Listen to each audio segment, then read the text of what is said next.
Hola amigos, muy buenas. Volvemos de nuevo aquí con nuestros directos del curso de Apocalipsis. Estamos continuando con el capítulo número 3.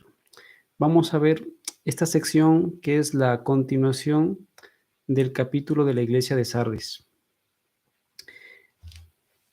Permítanme que les pueda compartir. Ustedes saben que hemos estado estudiando el libro de Apocalipsis, yendo versículo por versículo. Y en esta mente vamos a centrarnos en el tema de la iglesia de Sardis, sobre todo en un punto que es muy importante, porque va a ser preámbulo de otros y se va a conectar con otros capítulos de la Biblia con referente al tiempo del fin. Pero antes de empezar este estudio y esto que les voy a compartir a ustedes, vamos a hacer una pequeña oración. Cariñoso Dios que moras en los cielos, te agradecemos por el tiempo que nos permites compartir con las personas. Perdona nuestros pecados y ayúdales a cada uno de ellos, Señor. Toca sus vidas, bendice sus familias, Señor, y permítenos, Señor, acercarnos a ti para que hables a nuestros corazones. Por Jesús te lo pedimos. Amén. Bueno, mis estimados amigos, la imagen en pantalla nos habla justamente, voy a poner aquí mi puntero. Aquí hablamos de la iglesia, del capítulo, ya hemos visto el capítulo 2 de Apocalipsis y ya hemos entrado en el capítulo 3 de Apocalipsis, ¿sí? Donde el capítulo 3 empieza con la iglesia de Sardis, ¿vale? ¿Qué tiene de particular eso? Bueno, si tú ves aquí en pantalla, aparece la figura de los jesuitas, ¿vale? Y es importante entender cuál es el papel que juega en la historia de la escritura, ¿sí? En la historia de la Biblia, no porque ellos son los que interpreten, sino qué papel van a protagonizar en la tabla de ajedrez de los eventos que van a suceder hacia el futuro, ¿vale? Porque el libro de Apocalipsis 3.1 nos dice así, dice, escribe 3.1, escribe el ángel de la iglesia de Sardis, el que tiene los 7 espíritus de Dios y las 7 estrellas, dice esto, es decir, Jesús. Dice, yo conozco tus obras, que tienes nombre de que vives y estás muerto. Vale. ¿Por qué la iglesia de Sardis tiene nombre del que vive, pero está muerto? ¿Vale? Y hay que entender por qué lo tiene ese nombre. Si nosotros recordamos lo que habíamos visto en el capítulo número 2, donde empezamos a estudiar la iglesia de Efeso, la de Esmirna, de Pérgamo y Tiatira, justamente llegamos a la época de Tiatira. Recordamos que la iglesia de Pérgamo es donde surge la iglesia católica romana. En la iglesia de Tiatira, esta iglesia, bajo el símbolo de Apocalipsis, la denomina Jezabel, ¿sí? Porque hace alianza con los reyes y tiene un poder porque es capaz de perseguir a los hijos de Dios y no solo eso, matarlos, ¿vale? Y la figura que en este caso, que es por antonomasia de Tiatira, es la figura de Martín Lutero, ¿vale? Cuando aparece Martín Lutero, que no es el primero que inició la reforma, pero sí es el que le dio un valor añadido a este movimiento, que gracias a él hoy tenemos la Biblia en nuestro idioma, independientemente de cuál sea, gracias a él y a otros mártires más, tenemos la oportunidad. Pero la siguiente época es la de iglesia de Sardis. Entonces la pregunta es, si había un fuerte movimiento que les daba el nombre del que vive, ¿por qué esta época se convierte en alguien que vive pero está muerto? Entonces, es porque va a surgir en este espacio de tiempo un movimiento que va a intentar acabar con la reforma. Y ahí es donde surge el siguiente movimiento que se llama la contrarreforma, ¿vale? Ahora, en esta imagen que tú ves, pues tenemos en la época de Tiatira está Martín Lutero, en época de Sardis, pues ya estamos avanzando en el tiempo, la sociedad se empieza a modernizar y ya ha pasado, surge la reforma, aparece la contrarreforma, la sociedad está avanzando. Hacia los años 1844 aparece un hombre estudiando las profecías bíblicas y el último tiempo que seguiremos avanzando, seguro avancemos, no es que aparece el Evangelio de la Prosperidad, pero este último tiempo, el tiempo de la Odisea, nos dice la Biblia que es un tiempo donde la gente no será ni fría Ojalá, dice, ojalá fueras fría o caliente. Es el tiempo de la tibieza. Y cuando hablamos sobre el tiempo de la tibieza, el ejemplo mejor para representar esa tibieza es el tema del Evangelio de la Prosperidad, donde la gente cree que está bien, pero lo que le interesa es el bien material. Entonces, el mejor ejemplo de eso es el Evangelio de la Prosperidad. Pero no solo eso, sino si tú estás en tu iglesia y simplemente estás haciendo un mero moralismo, vas, te sientas, eh, cantas un poco, alabanzas y vuelves a tu vida normal y corriente, también estarías en el mismo síntoma. Pero eso es algo que veremos más adelante. Ahora, simplemente era por si había duda y qué hace ahí el Evangelio de la Prosperidad. Pues era por eso, ¿no? Es que entonces el mejor ejemplo es eso, porque es la época de la tibieza donde la gente, dado que no lee la Biblia, pues el Evangelio de la Prosperidad es fácil que lo puedas aceptar porque no estás leyendo. Vives en una ignorancia total. Vale, perfecto. Entonces, dado que estamos estudiando en la iglesia de Sardis y habíamos hablado de un tiempo anterior que fue el tiempo de Jezabel, donde está el papado, ¿vale? Porque eso tienes que seguir la Biblia a la luz de la historia. Estamos en la Edad Media y el papado tiene un poder que era capaz de perseguir y matar, inclusive ayudar a que se nombren reyes o no. O sea, tenía esa facultad. Vale. Por eso lo nombra, la Biblia lo llama a este sistema, que es una iglesia, y la iglesia representa a una mujer, y la mujer que le quiso representar Jesús a esa iglesia es el nombre de Jezabel,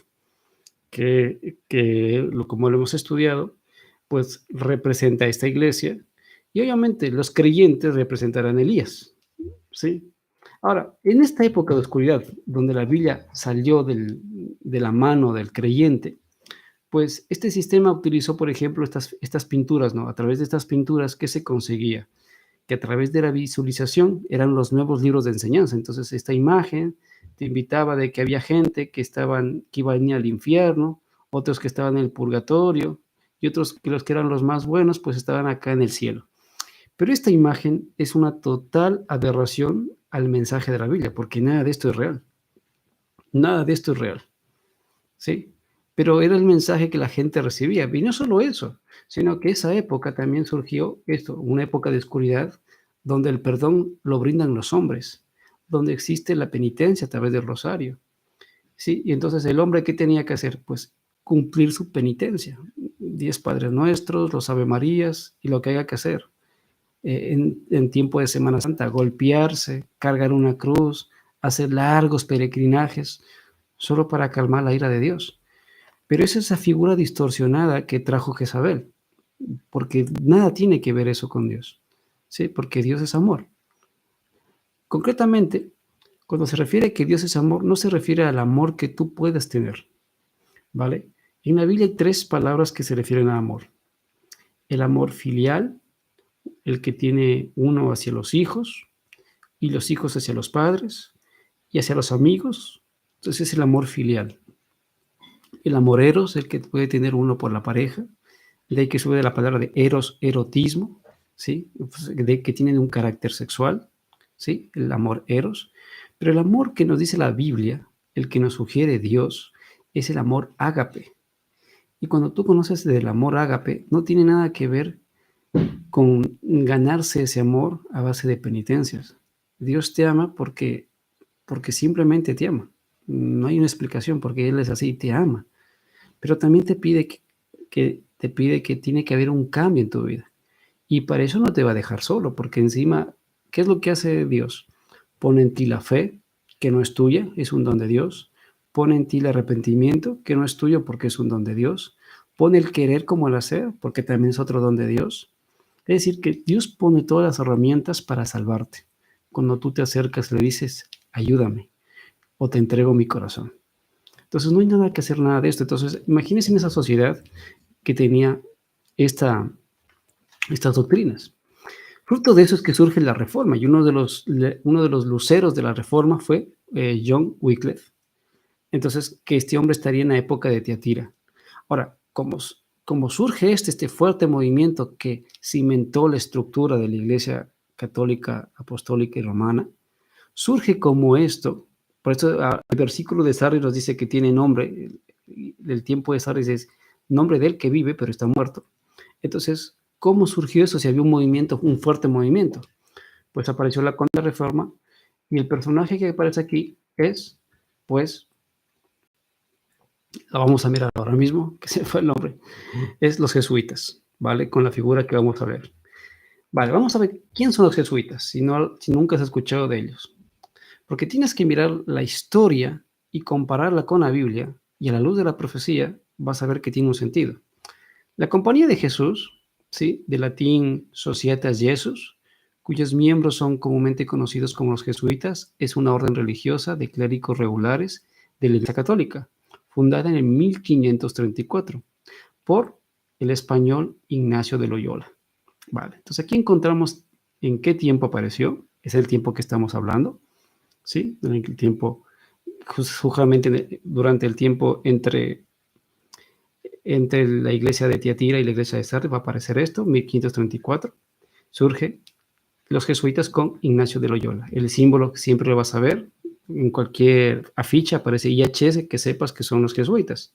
Ahora, aquí tenemos al fundador y vamos a ver un poquito sobre él. Esto sacado de alguna página, dice así: los jesuitas, la Compañía de Jesús fue fundada por Ignacio de Loyola en 1540, aquí puede diferir un poquito, para defender, dice, a la Iglesia Católica del grave cisma que habían provocado las ideas de Martín Lutero. Y ese grave cisma era que la gente busque la Biblia, que la gente lea por sí mismo, que ellos mismos se den cuenta de que no hacía falta pagar y que a través de una oración podían arrepentirse y podían solicitarle a Dios misericordia y que no hacía falta intermediario. Ese fue el cisma, ¿sí? Provocadas por las ideas de Martín Lutero, y no solo Lutero, Wickel, Calvino, pues ya a los jesuitas se les considera como los máximos representantes de la Contrarreforma, ¿vale? Entonces aquí tenemos. Ahora vamos a ver otro detalle. ¿Quién inspiró a Loyola? Pues esto es sacado también de otra página, dice que en esta figura representa qué se le apareció a él para que él se motivara a hacer esto. Entonces, la aparición de Nuestra Señora de San Ignacio, esta es una pintura por Sebastián Ricci. Dice que una noche se le apareció la Madre de Dios. Bueno, el término Madre de Dios. María fue Madre de Jesús, pero no es Madre de Dios, porque si reconocemos a María como Madre de Dios, tenemos que reconocer que María tiene un toque divino.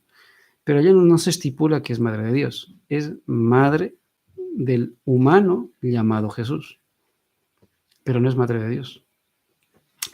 Y que esa se le apareció a este hombre, a Ignacio de Loyola, rodeada de luz y llevando en brazos a su hijo. Pues se le apareció esto a Loyola y la visión consoló a Ignacio, ¿vale? Entonces nos preguntamos, si se le presentó a Ignacio de Loyola, la Virgen María, o también llamada la Madre de Dios, por el círculo católico, pues tenemos un problema, porque el libro de Eclesiastés nos dice porque los vivos, y en Eclesiastés 9, 5, 6 dice porque los que viven saben que han de morir. Vamos a hacer un poquito esto por acá que me estorba para el ratón. Porque los que viven saben que han de morir, pero los muertos nada saben ni tienen más paga. Es decir, que María murió, María no está en el cielo, María está en un sepulcro, esperando, igual que muchas personas, la venida de Jesús. Entonces, porque su memoria es puesta en el olvido, o sea, María ya no sabe nada más, cuando se murió, se acabó. Todo ser humano cuando se muere no puede recordar nada, nada le sale de él, y eso lo haremos en otro tema. También su amor y su odio y su envidia fenecieron ya, dice, nunca más tendrán parte en todo lo que se hace debajo del sol. Es decir, que si no tienen parte, es decir, que no pueden participar en la vida, ya no pueden visitar a nadie, no pueden decir yo te quiero, yo te amo, o comunicar un mensaje, como en este caso recibió Ignacio de Loyola. Entonces la pregunta, si la escritura me dice que eso no es posible, la pregunta es entonces, ¿quién se le presentó a Ignacio de Loyola? Entonces, si analizamos la Biblia, lo que nos damos cuenta, el que se presentó ahí fue Satanás o alguno de los ángeles malos, porque él sí tiene la capacidad de tomar cualquier figura para poder motivar a las personas y engañarles, haciéndoles pensar de que es tal o cual personaje.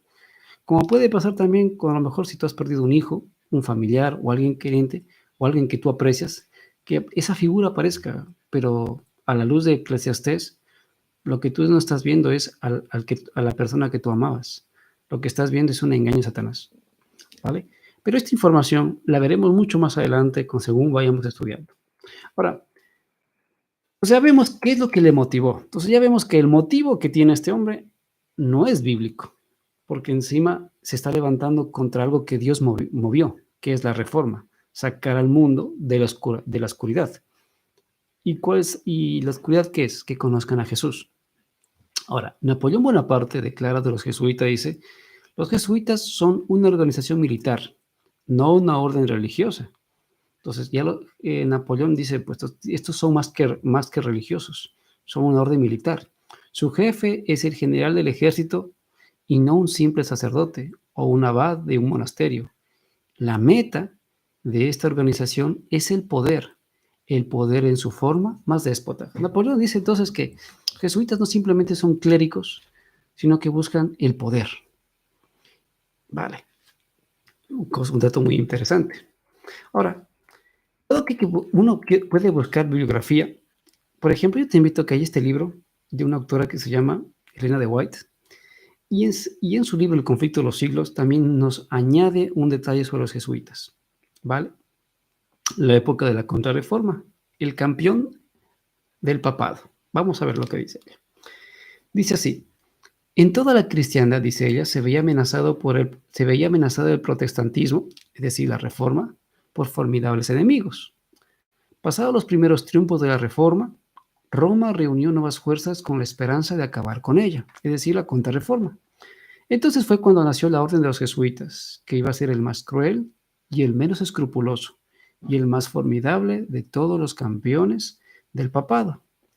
Libres de todo lazo terrenal y de todo interés humano, insensibles a la voz del afecto natural, sordos a los argumentos de la razón y a la voz de la conciencia. Bueno, y uno se pregunta, ¿y por qué son así? Porque los han preparado. ¿Para qué? Para hacer algo, para luchar contra los herejes protestantes. ¿Y cuáles son esos? Los que hoy se llaman cristianos, o los aleluyas mal llamados. La forma déspota de llamar a un cristiano. O llamé también los hermanitos. Entonces, cuando si a lo mejor tú eres católico, resulta que en el círculo de tu iglesia católica, pues se levantó un movimiento para aplastar a la Reforma, y no a base de versículos. Vamos a ver cómo lo hizo. No reconocían los miembros más ley ni más sujeción que las de su orden, y no tenían más preocupación que la de extender su poderío. ¿Y cuál poderío? El poderío del papado. El Evangelio de Cristo había capacitado a sus adherentes para arrostrar los peligros y soportar los padecimientos.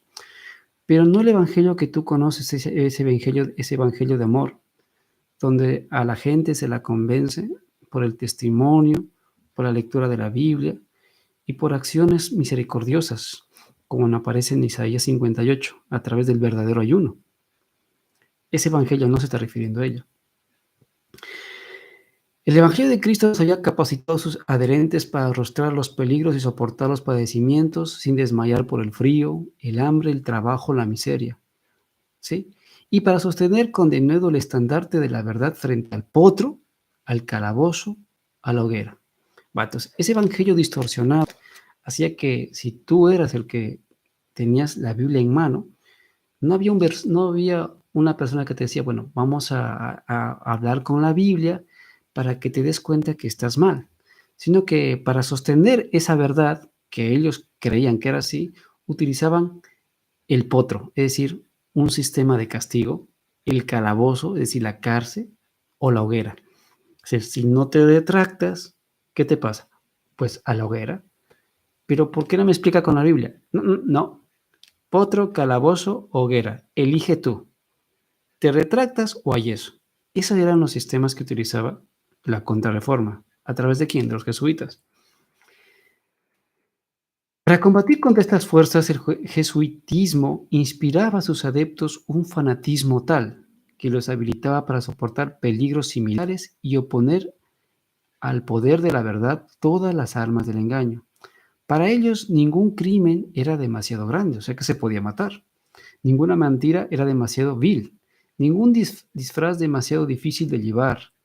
Ligados por votos de pobreza y de humildad, perpetuas, estudiaban el arte de adueñarse de la riqueza y del poder para consagrarlos a la destrucción del protestantismo y al restablecimiento de la supremacía papal.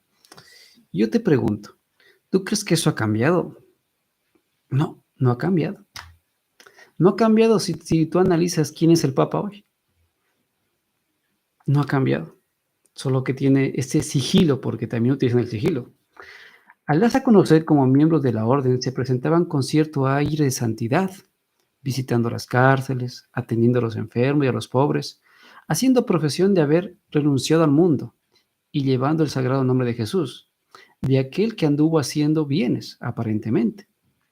Pero bajo esta fingida mansedumbre ocultaban a menudo propósitos criminales y mortíferos. Era un principio fundamental de la orden que el fin justifica los medios. Si esto permite que el Santo Padre pueda tener otra vez poder para el beneficio de la Iglesia, pues no importa, cualquier muerte era, era correcta, porque el fin justifica los medios. Según dicho principio, la mentira, el robo, el perjurio y el asesinato no solo eran perdonables, sino dignos de ser recomendados siempre que vieran los intereses de la Iglesia. Muy diversos disfraces se introducían los jesuitas en los puestos del Estado, o sea, llegaban a los más altos cargos, elevándose hasta la categoría de consejeros de reyes, dirigiendo las políticas de las naciones.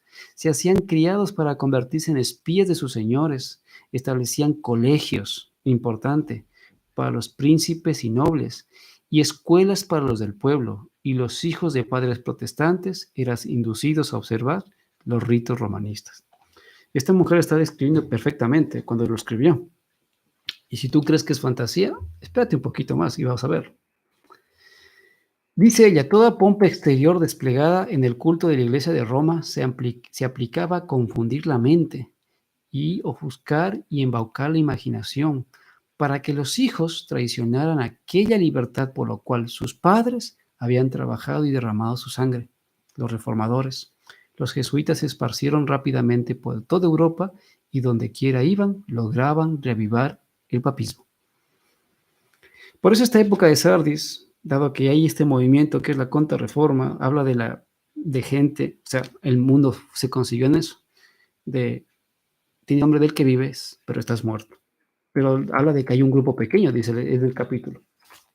Añade asimismo, para otorgarles más poder, se expidió una bula que restablecía la Inquisición. Busca qué es la Inquisición, mi estimado hermano. No obstante el odio general que inspiraban aún en los países católicos, el terrible tribunal fue restablecido por los gobernantes obedientes al Papa, y muchas atrocidades demasiado a la luz del día volvieron a perpetrarse en los secretos y oscuros calabozos. Y es por eso que en Apocalipsis 13 nos habla de la marca de la bestia, y ellos trabajan justamente para que esto se cumpla, porque tratan de reavivar el papado. Y es el papado quien va a colocar la marca de la bestia. Si tú estás viendo que en Israel van a haber los acontecimientos, es posible que pase cosas, pero el verdadero enemigo se halla en el Vaticano, mi estimado estudiante de la Biblia. En muchos países, miles y miles de representantes de la flor y nata de la nación, de los más puros y nobles, de los más diligentes y cultos, de los pastores más piadosos y abnegados, de los ciudadanos más patriotas e industriosos, de los más brillantes literatos, de los artistas de más talento y de los artesanos más expertos, fueron asesinados o se vieron obligados a huir a otras tierras. Esa era la labor que hacían estos personajes. Ahora, si tú crees que esa mujer es una exagerada o está diciendo barbaridades, miremos otra fuente. Este es un libro que se llama así, Los terroristas secretos. El autor es Bill Hughes. Y nos habla sobre, en su investigación, sobre el juramento de los jesuitas. ¿Vale? Hasta que tú lo puedes buscar en el Amazon, el libro, y te lo puedes comprar.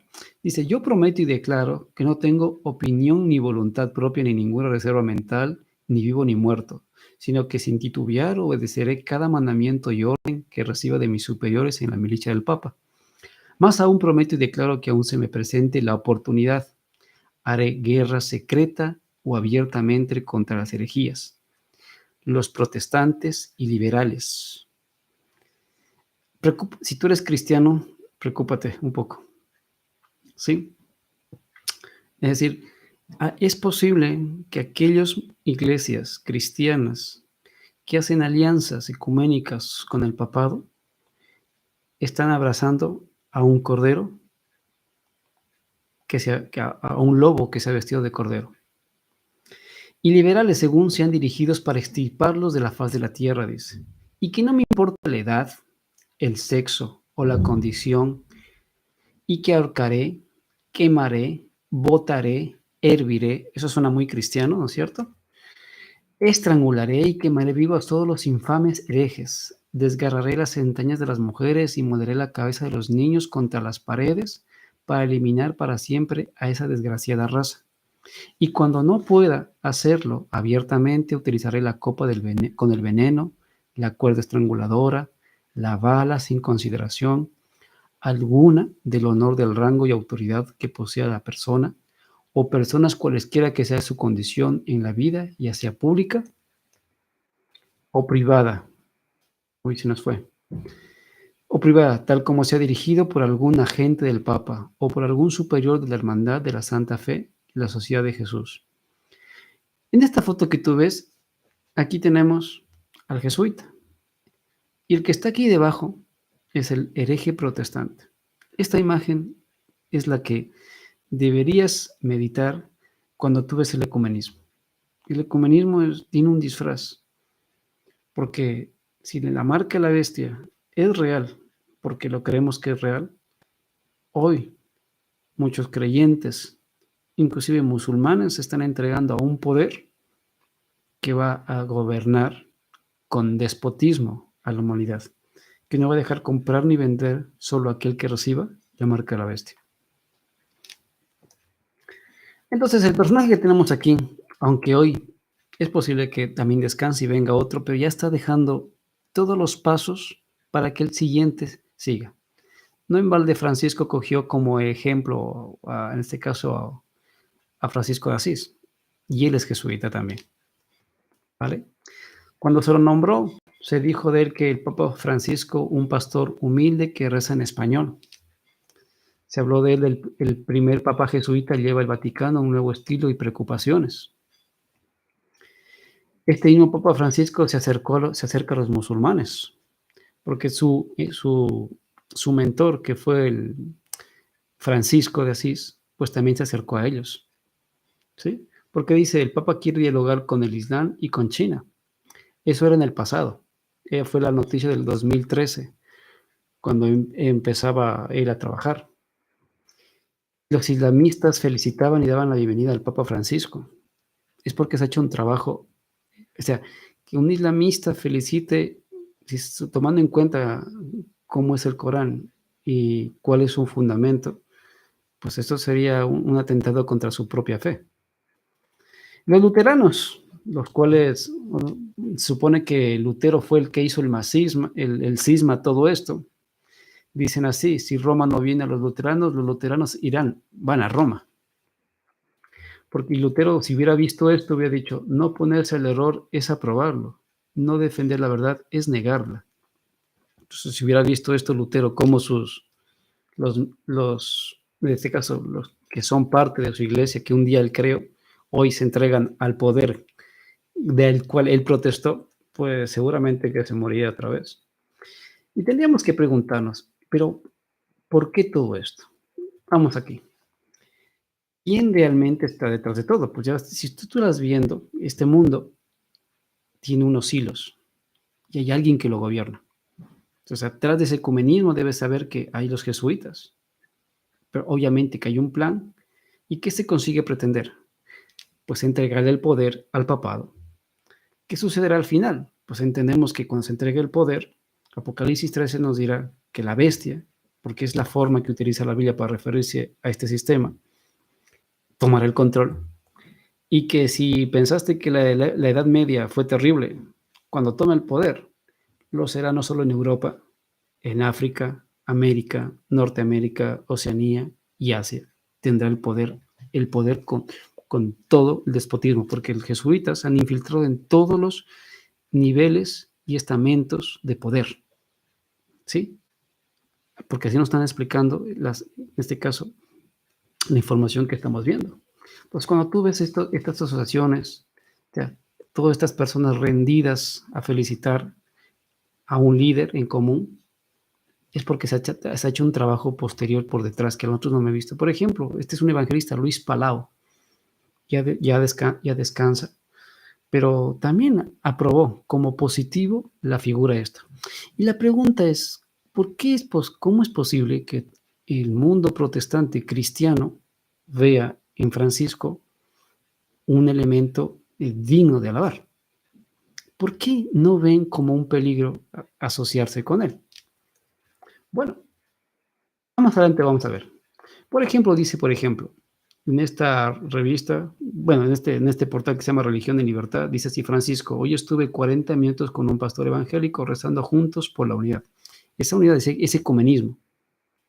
¿Y por qué hay ese ecumenismo? Porque dado que estos mismos jesuitas hicieron que se cambiara la interpretación de la profecía.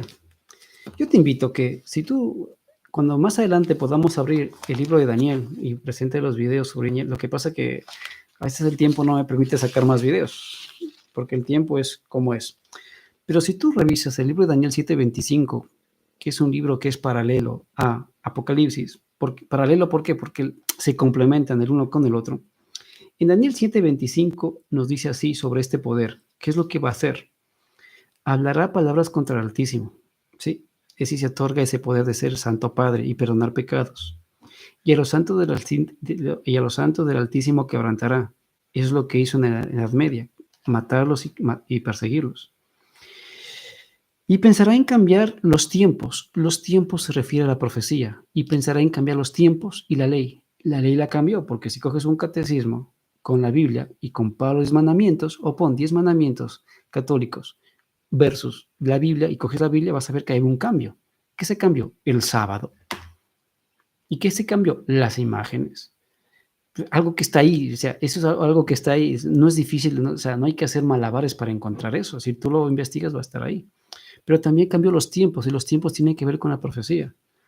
Y la profecía nos marca que el elemento, el anticristo, es este sistema, no solo Francisco, porque Francisco puede perecer, morir, y viene otro. Entonces, el siguiente que venga formará la cabeza del sistema, porque el sistema es el problema, ¿sí? Entonces, ese sistema, ¿qué hizo? Pues en 1614 Luis de Alcázar, jesuita, desarrolló y popularizó el preterismo con un intento de contrarrestar el liturgicismo. ¿Y qué es el preterismo? Que todas las profecías ya se cumplieron en el pasado y que todas esas profecías que apuntan al papado como malo dicen, no, no, yo no soy el malo, es otro el malo. Eso es el preterismo. Y la otra, el futurismo. En 1585 Francisco Rivera, otro jesuita, casualmente desarrolló el futurismo con un intento de contrarrestar el historicismo. ¿El historicismo qué es? La interpretación historicista es que Dios, a través de los tiempos, va desarrollando la profecía. Sí, y eso se da cuenta cuando uno estudia el libro de Daniel. Pero ¿qué hace el futurismo? El futurismo es mandar todas las profecías hacia adelante. Es totalmente romper la estructura de las profecías para quitar del foco de atención al papado. Entonces, el papado no es el malo, es en el futuro aparecer alguien. Entonces, dado que si yo no soy el culpable, pues el culpable o bien ya pasó o ya vendrá. Entonces, yo, que soy cristiano y soy protestante, no veo peligro en el papado.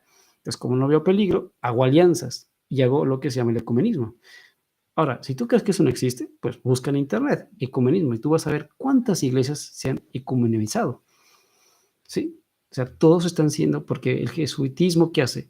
Buscar que todos vuelvan a la iglesia madre. ¿Y quién es la iglesia madre? Pues la iglesia católica, ¿vale? Ahora, avancemos un poquito más. Yo te invito a que puedas buscar en internet también a este personaje, Alberto Rivera. Alberto Rivera fue un jesuita. Entonces, lo que yo te hablo no es fantasía. Busca sus testimonios y tú vas a dar cuenta de lo que te estoy diciendo es verdad. Alberto Rivera. Español, se negaba que su existencia es mentira. Decían, no, es mentira, ni siquiera es un evangélico infiltrado, es mentira lo que ha dicho. No, es católico. Y vamos a ver si esta vez el video nos permite.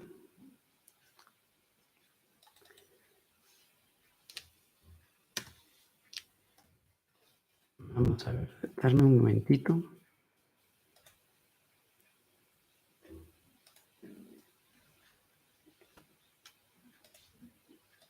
No, al parecer no nos quiere funcionar la historia esta, pero bueno. Yo te voy a dejar en el enlace su testimonio de Alberto Rivera, ¿sí? Para que tú lo puedas mirar, ¿sí?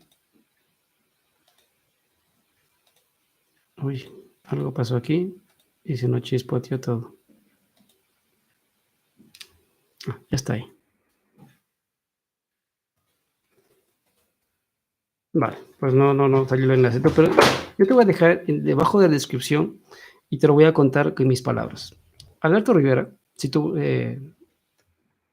Alberto Rivera va a contar en su testimonio cómo él preparó a personas para que se infiltraran en las iglesias. Y si tú ves el contexto que te estoy presentando, ¿cuál es el fin? Infiltrarse para, pues, para que las iglesias pierdan ¿cómo se llama? Su sustancia, su base de fe, para que al final todas congruen, o sea, todas se unan en ese ecumenismo para entregar el poder al papado. Entonces yo te invito, busca su testimonio de Alberto Rivera, que este hombre pues denunció. Y bueno, ¿qué pasó? Pues lo envenenaron porque él cuenta que varias veces lo quisieron matar. ¿Por qué? Porque estaba contando lo que yo te estoy contando. Ahora, miren, por ejemplo, acercarse a la escritura, dice así Zenit, que es un sitio oficial en este caso de la Iglesia Católica, dice acercarse a la escritura con confianza y con respeto. En principio, pues suena algo loable. Hola, ¿por qué es peligroso esto? ¿Es bueno o es, no, o es malo esto que está diciendo? Dice aquí lo siguiente, ¿por qué hay esa tendencia de interpretación libre por parte de algunos biblistas? ¿Cuáles son los biblistas? La pregunta. Los biblistas son los cristianos, porque un católico entiende de lo que dice el Papa, eso va a misa. Y que como soy católico creyente en su mayoría, aunque ahora está cambiando un poco, si soy creyente y soy católico, pues el único que tiene derecho a leer la Biblia e interpretarla es el cura y yo no, porque es el único que he estudiado y ya está. Pero la Biblia, si yo leo la Biblia, dice que la Biblia pues puede hacer sabio, lo hace sencillo, perdón, hace sabio al sencillo. Es decir, que si tú te acercas con oración a Dios y lees tu escritura, puedes aprender de Dios, ¿vale?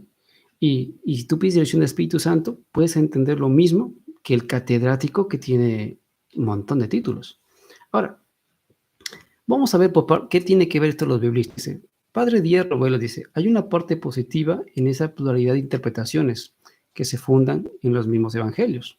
Solo por mencionar estos libros, y es que a veces de un mismo hecho tenemos visiones difícilmente concordables.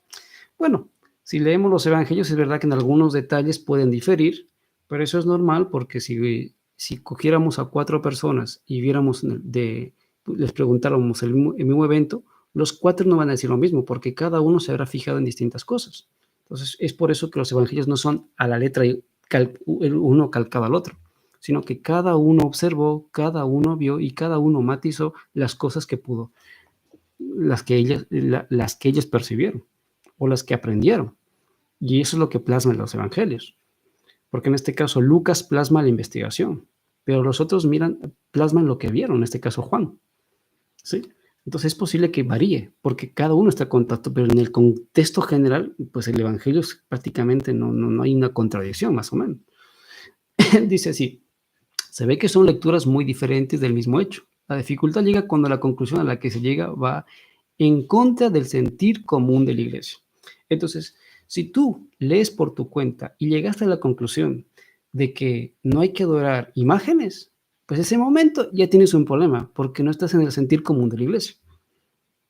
Entonces, el momento que tú llegaste a la conclusión por tu propia cuenta de que no hay que postrarse delante de ninguna imagen, delante de ninguna foto, no hay que andar cargando rosarios, llegaste a la conclusión por la sabiduría del Espíritu Santo que te dio. Ese momento ya estás en contra del sentir común de la iglesia. En este caso, dice, la interpretación no sirve al que debe ser su gran objetivo, que es ayudar a la fe del pueblo cristiano. Entonces, si en el momento difieres de lo que dice la iglesia, pues no estás ayudando a la fe. Entonces, ¿cuándo ayudas a la fe? Cuando tú tragas y aceptas las cosas que te han dado. Esa es una de las cosas que trae. Entonces, ¿qué es lo que hace el jesuitismo? Buscar que toda la gente tenga un punto común. ¿Por qué? Porque se busca entregar el poder al sistema papal. Pero volvemos a detrás. Si solo piensas que eso tiene que ver con un punto religioso, Si solo crees que ver que solo ver, bueno, eso tiene que ver con cristianos, religiosos y ya está. No, no solo tiene que ver con temas de religión, con temas de dogmáticos, no solo tiene que ver con temas espirituales. Método jesuita. Dice, dame un niño durante sus primeros 7 años y puedes hacer lo que quieras con él, y puedes hacer lo que quieras con él después. Leemos de nuevo, dame un niño durante sus primeros 7 años y puedes hacer lo que quieras con él después. ¿Vale? Vamos a ver un poquito. Pues las instituciones jesuitas están repartidas en todo el mundo y no solo enseñan, sino que tienen un fin. Bueno, sí, pues es un exagerado. No, no es una exageración. Si tú sigues investigando, te darás cuenta de que el fin es entregarle el poder al papado, porque están infiltrados porque hay que buscar estar en los lugares donde se van a crear nuevos líderes para obtener el poder. Francisco pide a los jóvenes jesuitas que se ensucien las manos, dice, ¿sí? Porque, bueno, aquí tenemos la reunión. Es decir, ¿y qué se busca? Pues si tomamos en cuenta lo que hemos leído, es que el Papa vuelva a tener el poder que tuvo en la Edad Media. Y para eso hay que conseguir, pues, ganar una cosa aquí, ganar una cosa allá, adoctrinar uno aquí, adoctrinar uno allá, ir poco a poco creyendo. Bertrand Roswell dice, la perspectiva científica nos habla un poquito sobre esto. Vale, dice, creo que la educación en una sociedad científica puede concebirse por analogía con la educación que los jesuitas, dice, proporcionan una clase de educación a los niños que han de ser hombres corrientes en el mundo y otra distinta a aquellos que han de llegar a ser miembros de la compañía de Jesús. Vale, entonces hay una cosa, a ser hombres y a ser miembros de la compañía de Jesús. Y ellos no solo simplemente quieren que sean hombres corrientes, sino que sean miembros de la compañía de Jesús. Entonces nos damos cuenta, por ejemplo, si tú ves aquí a un personaje, lo conocerás, es el rey. Pero todos estos personajes, como puede ser Donald Trump, también han estudiado en lugares jesuitas. O este personaje, George Soros, dice así, por ejemplo, podemos pensar, como él le da, él los gobierna, pero no es así. Al final, o por ejemplo, los masones, pensamos, no, ellos son los que gobiernan el mundo. Pensaríamos que es así, pero estos personajes están infiltrados en todas las esferas y, como dice, hemos leído, con votos de pobreza, con humildad, consiguen estar en muchos lugares que tú no pensarías. Por ejemplo, dice, las universidades jesuitas recibieron más de $2 millones de la Fundación Soros, que es la Open Society. Aunque pensemos que esto, la Agenda 2030, la cual el Papa Francisco pues también dice que es un objetivo que debe aparecer, y vemos que el mundo camina hacia adelante, y detrás de toda esta agenda vemos que no puede haber cosas positivas, pero otras que son muy condenables. Nos damos cuenta, si vamos observando las esferas de la sociedad, es decir, si vamos viendo las capas de la sociedad, por eso no solo es un tema religioso ni espiritual, eso va más allá, porque hablamos Apocalipsis nos habla de un control global, y no habla solo de religiosos, habla de todos, creyentes y no creyentes, dice Apocalipsis 3. Entonces aquí tenemos una sociedad, la tenemos aquí, una sociedad, vamos a poner, una sociedad que piensa que los que están por encima de ellos son los que gobiernan. Y nosotros pensamos que son de aquí para abajo, nosotros los hemos elegido a ellos y ellos son los que gobiernan. Pero detrás de ellos hay poderes por encima todavía de ellos. Por ejemplo, como el Foro Económico de Davos. O grandes magnates con grandes fortunas que su fortuna puede superar cualquier PIB de un país. Pero si pensamos que, a ver, por encima están los presidentes, por encima de estos están estos, porque también mueven los hilos, porque tienen poder. Podemos pensar que a veces nos gobiernan, pero ¿qué tienen en común estos dos? Tanto, en este caso, Macron como Pedro Sánchez, que los dos están con el hijo de George Soros. Entonces pensamos, hasta aquí queda el hilo de poder, no hay nadie más detrás. No, más detrás existe alguien más. Por ejemplo, aquí hice una noticia, el jesuita que dirige a Joe Biden, ¿sí? Entonces, no solo lo asesoran de forma espiritual, sino que si entendemos el contexto del jesuitismo, es alcanzar el poder para devolver al papado poder que un día perdió de la Edad Media. Entonces, no simplemente vemos hombres con fines loables, que seguramente habrá gente que piense que está haciendo lo correcto, como en el caso de Pablo. Pablo pensaba que hacía lo correcto y Pablo pensaba que al perseguir cristianos y matarlos estaba haciendo lo correcto. Y es posible que muchos de los que estén aquí piensen que están haciendo lo correcto por el bien de la iglesia y de la fe. Pero nos damos cuenta de que esto no fue así, que el que inspiró esta idea, como hemos visto al comienzo, fue el mismo Satanás, porque se le apareció, en este caso a Loyola, a través de la Virgen, diciendo, sí, tú vas a liderar todo esto. Entonces pensamos que es así, pero vemos ahí. Entonces, si vemos un poquito cómo van las capas, si vamos avanzando, ¿qué tenemos? Una sociedad mundial, líderes políticos por encima de ellos, los globalistas que mueven los hilos, como en este caso el Gran Inicio, detrás de ellos los jesuitas. ¿Quién va a tomar el poder para todo esto? Pues la siguiente escala, ¿quién es?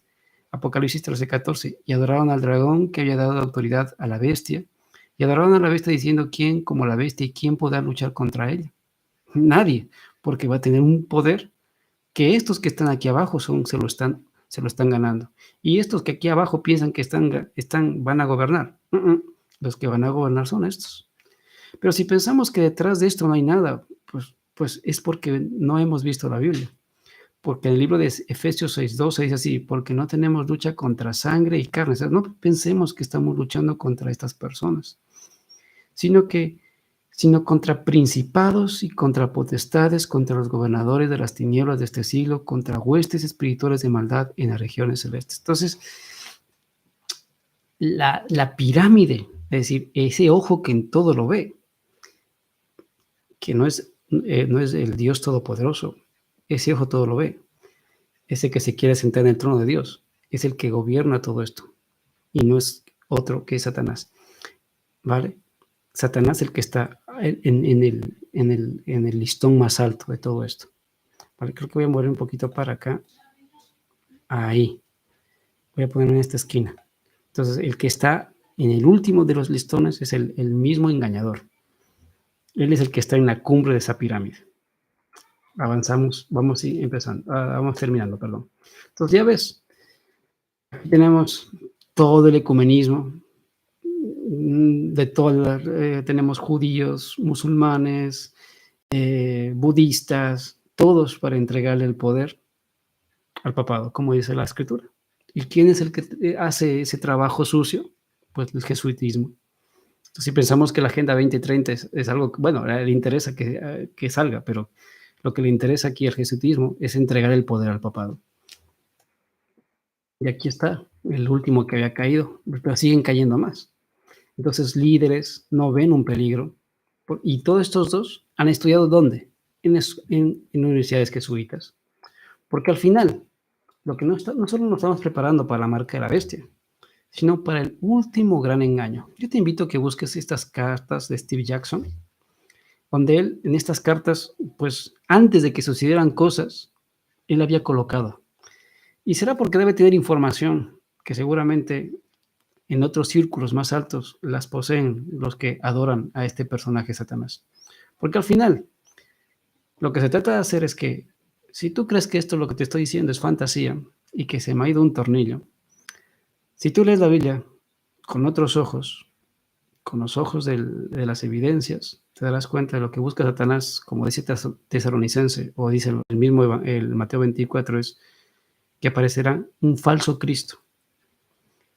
Y para eso hay que preparar una sociedad. Y hoy se está preparando una sociedad que hoy no quiere creer, pero cuando vea a ese Jesús falso, el cual el mismo Satanás tomará forma de él, hará esa aparición de falso Jesús, aparecerá ese Mesías que tanto la gente está esperando, pero que no es el Mesías que nosotros pensamos que es, porque el Mesías verdadero está en los cielos, y ese Mesías verdadero volverá por segunda vez.